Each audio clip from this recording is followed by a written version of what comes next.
In today's video, I'm going to teach you how to add sum calculations in a Confluence table. By the end, you'll have a clean table set up the right way so your numeric data is ready for clear totals and straightforward reporting. Start by opening your Confluence site and heading to the space where you want this content to live.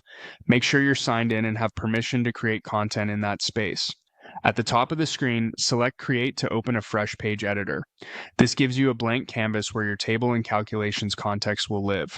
Give your page a clear, descriptive title that explains what the numbers represent, such as a monthly report or a budget breakdown.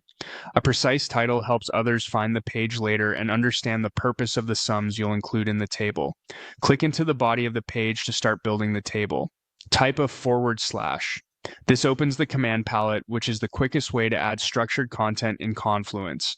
Begin typing table, then choose the table option that appears. You'll see a basic grid added to your page. Set up the table structure with the columns and rows you need.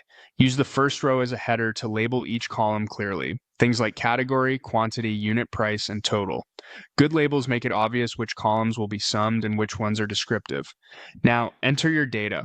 For any column you plan to total, keep the formatting consistent. Use plain numbers without extra symbols if you want easy aggregation later, or stick with a single currency format across the entire column. Consistency is key for accurate sums and prevents confusion when others read your table. As you type, align numeric columns to the right to improve readability. If you need to adjust column widths, drag the edges so longer labels fit without wrapping. Clear spacing makes sum review much easier. This setup prepares your table for sum calculations. Confluence tables are great for structured data and work well as a source for totals. If your team uses apps or features designed for table math, your consistent numeric columns will be ready for those to generate sums at the bottom or in summary rows.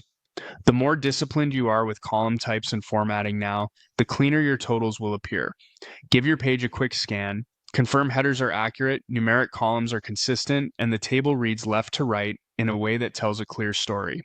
With that, your Confluence table is structured for dependable sum calculations and easy collaboration.